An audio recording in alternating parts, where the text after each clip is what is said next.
bingambe bakweye, bingambe bakweye, bingambe bakweye, bingambe bakweye.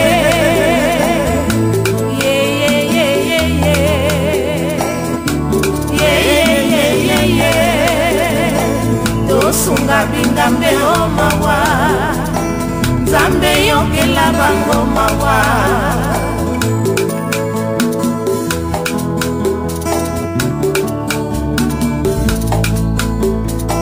Satana ti bango likolo ya ngomba, alakisi bango bisengo ya mokili, asengi na bango bafukamela ye. Bingambe batima bolongo na se, baposani bisengo ya mokili ekoleka. Bingambe bakweye, bingambe bazibitindo kaute pai na Satana, babongoli mabanga mapa. Basantu boya kotolela, bingambe bakweye, basantu boya kotosunga, bingambe bakweye.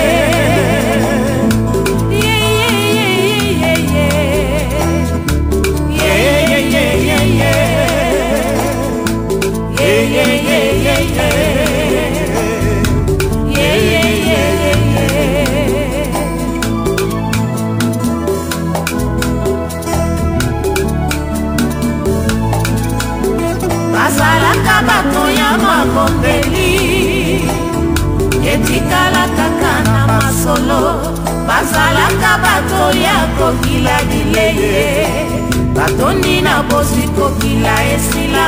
Bazalaka batangi ya liloba ya Nzambe, lelo kotanga na bango bajourno. Bazalaka bato ya kondima lelo bandima kaka soki miso emoni. Batongaka mangonga ya bolamuki, lelo balalisi bato pongi ya kufa tosunga bingambe o mawa. Nzambe yokela bango mawa.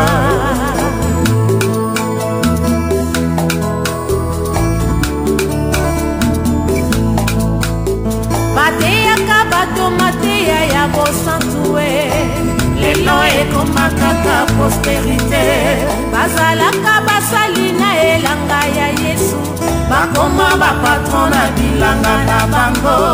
Bazalaka kolumba solo ya bambate, bakoma kolumba solo ya malasie. Bateyaka mosi moko mobali moko, bakoma kopesa ndakisa ya Salomo. Tosunga bingambe o mawa, Nzambe yokela bango mawa.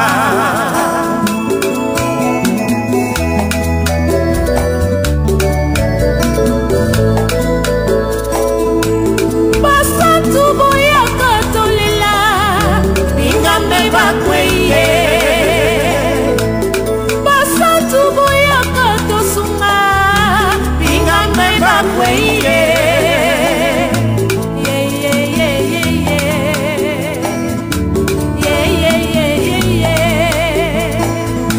Sunga bingambe o mawa, Nzambe yokela bango mawa.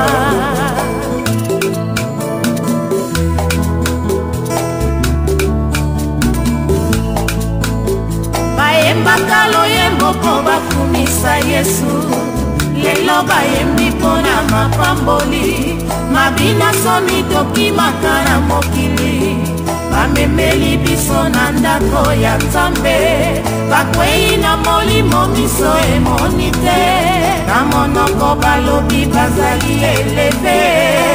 Tosunga bingambe o mawa, Nzambe yokela bango mawa.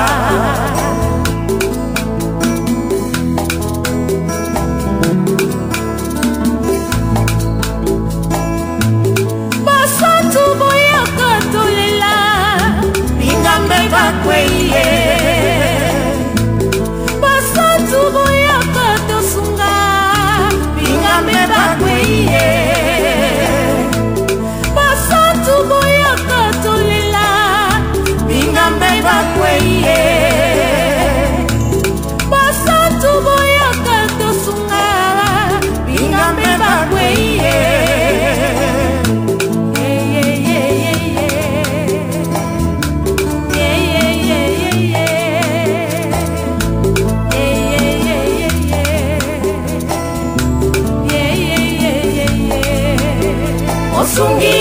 lingomba yaka yaka osunga basali na yo mosungi ya lingomba yaka yaka osunga bayembi na yo mosungi ya lingomba yaka yaka osunga bana na yo mosungi ya lingomba yaka yaka osunga basali na yo mosungi ya lingomba yaka yaka osunga bayembi na yo mosungi ya lingomba yaka yaka osunga bana na yo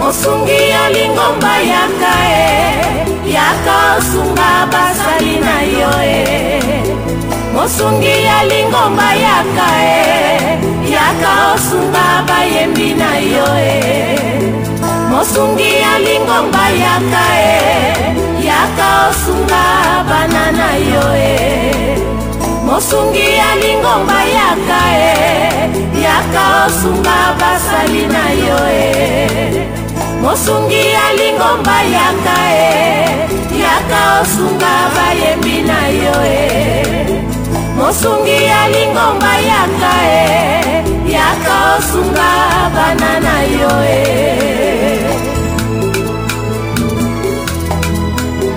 Réaction de la Pareco aux déclarations du pasteur Christopher Beya Mulumba.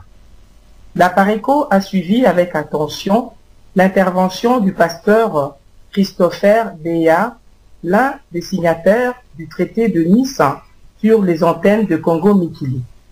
À ce propos, la Pareco tient à faire les observations suivantes. 1. Monsieur Christopher Beya a d'abord reconnu d'emblée l'authenticité des documents signés à Nice et que la Pareco a publié sur son site, et il a ensuite avoué sans embâche en âme et conscience. Rappelons à ce sujet que dans son adresse au président de la Pareco, M. Puila a lui aussi clairement reconnu l'authenticité du document et affirmé en être co-signataire. Par conséquent, tout débat autour de l'authenticité de ce traité de Nice, tel que publié dans les sites de la Pareco, insinuant un montage quelconque, est désormais sans objet. Par ailleurs, il appartient aux signataires de ce traité d'apporter la connaissance du public congolais les autres pièces du traité qui manqueraient. 2. M.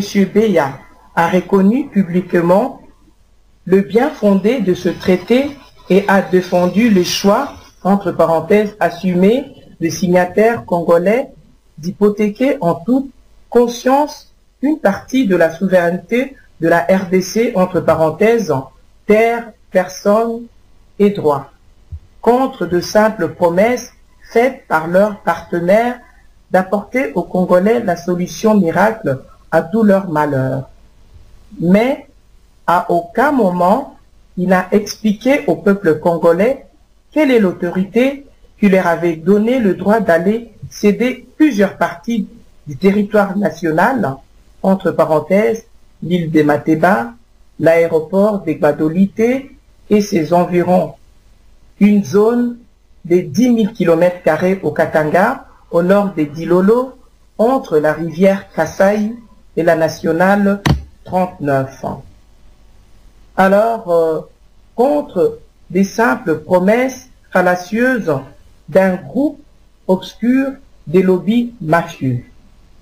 Pourtant, ce sujet constitue la seule préoccupation du leader de la Pareco.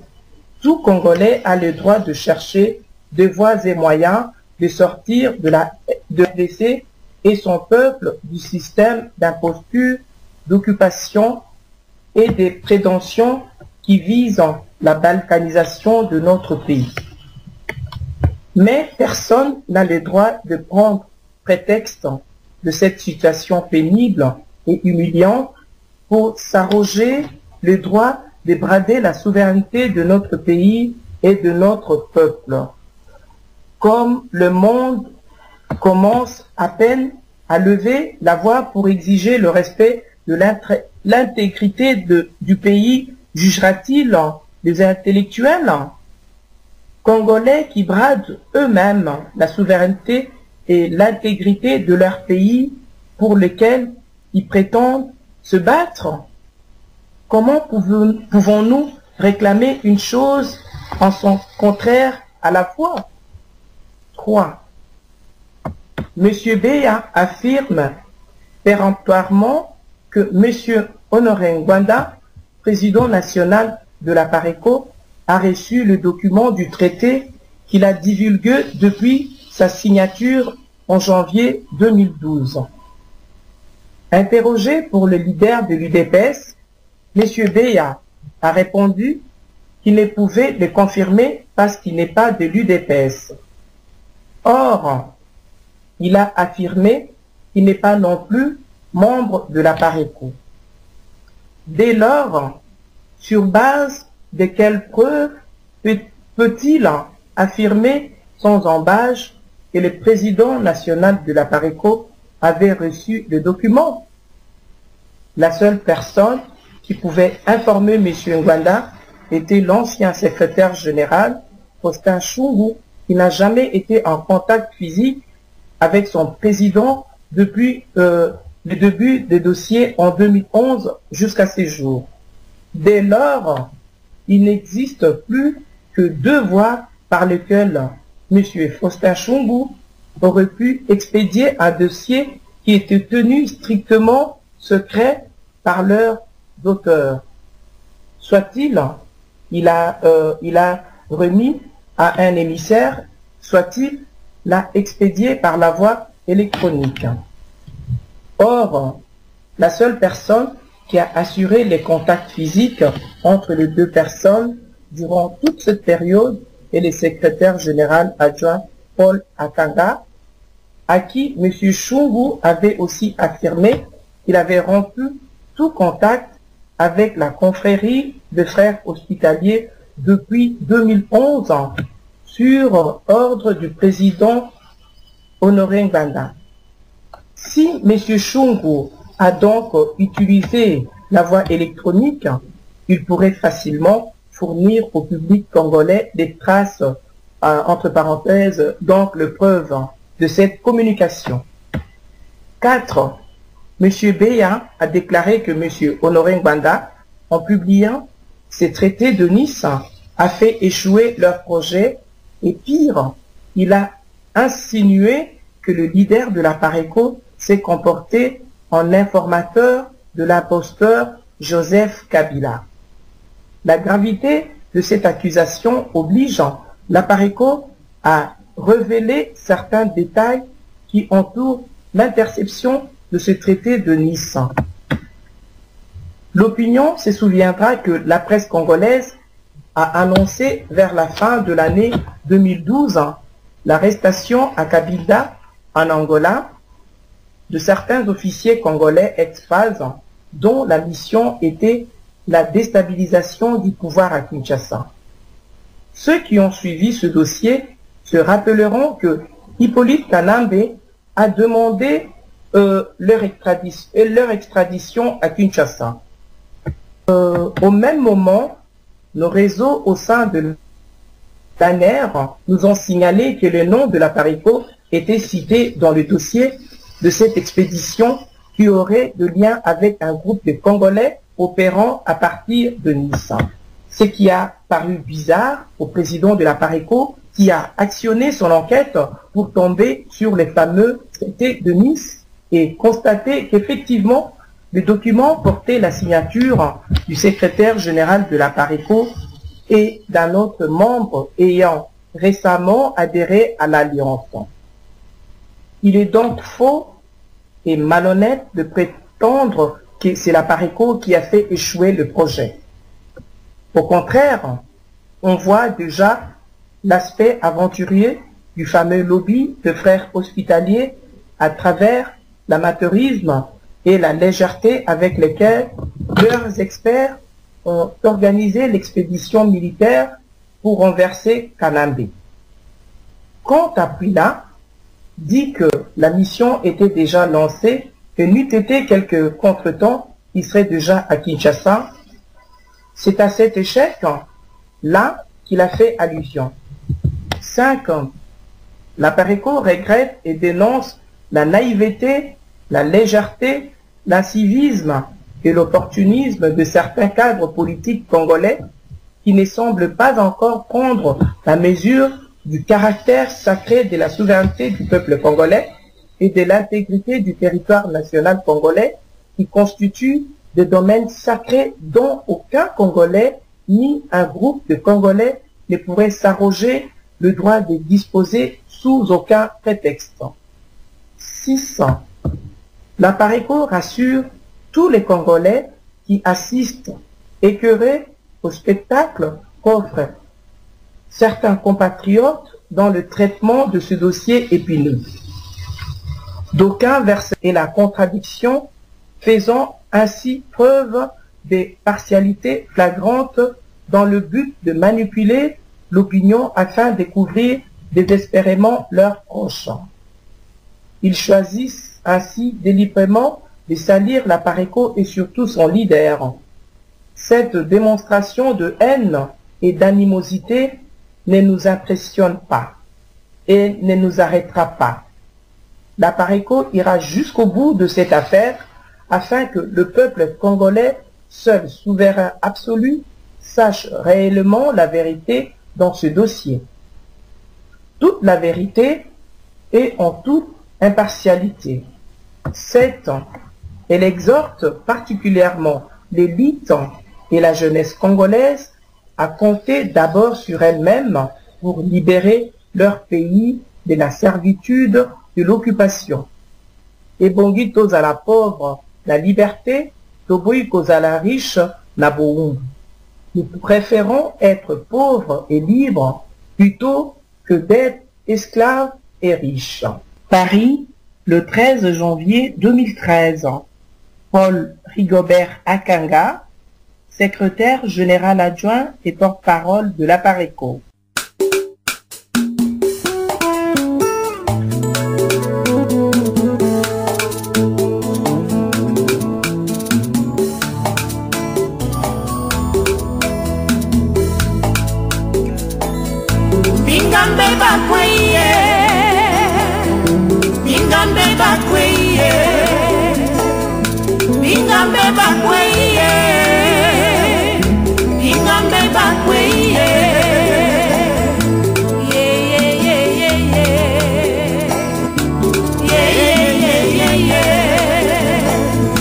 Sunga bingambe o mawa Zambe yoke la bango mawa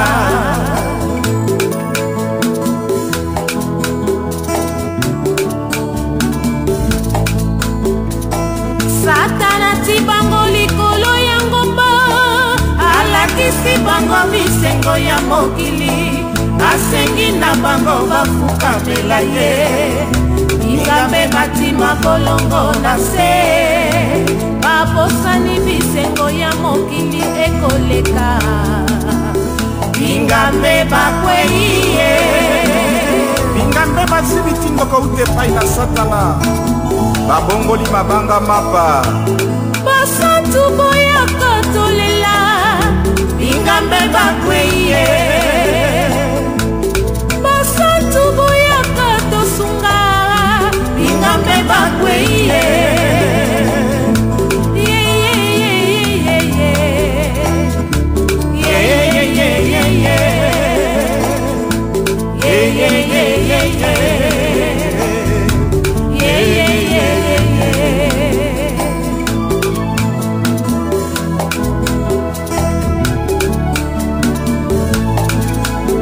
Bazalaka bato ya mabombeli Etikala kaka na masolo Bazalaka bato ya kokila dileye Batondi na bozi kokila esila Bazalaka batangi ya liloba ya Nzambe lelo kotanga na bango bajourno bazalaka bato ya kondima lelo bandima kaka soki miso emoni batongaka mangomba ya bolamuki lelo balalisi bato pongi ya kufa tosunga bingambe o mawa Nzambe yokela bango mawa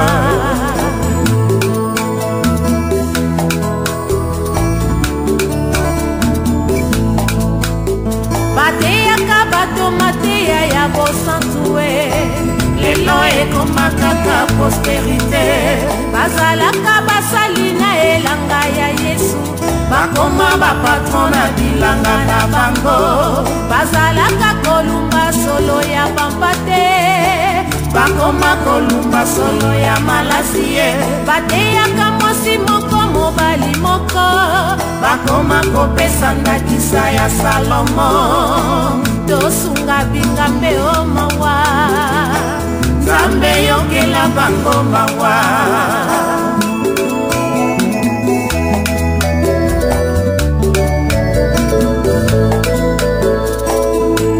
basatu boyaka tolela bingambe bakweye basatu boyaka tosunga bingambe bakweye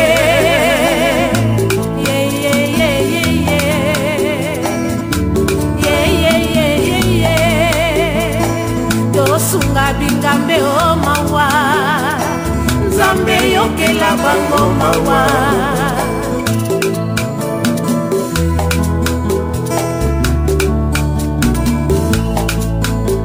bayembaka loyembo mpo bakumisa Yesu lelo bayembi mpona mapamboli mabina soni tokimaka na mokili bamemeli biso na ndako ya Nzambe bakwei na molimo miso emoni te na monoko balobi bazali eleve tosunga bingambe o mawa Nzambe yokela bango mawa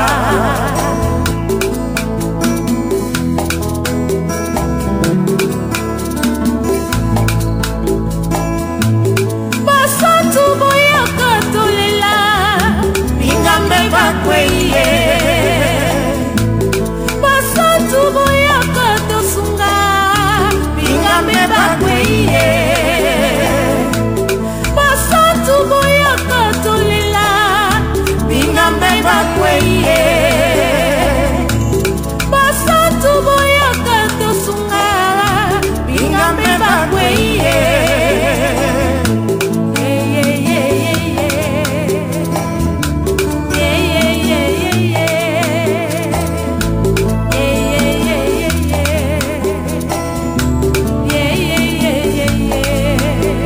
Osungi ya lingomba yaka yaka osunga basali na yo Mosungi ya lingomba yaka yaka osunga bayembi na yo Mosungi ya lingomba yaka yaka osunga bana na yo Mosungi ya lingomba yaka yaka osunga basali na yo Mosungi ya lingomba yaka yaka osunga bayembi na yo Mosungi ya lingomba yaka yaka osunga bana na yo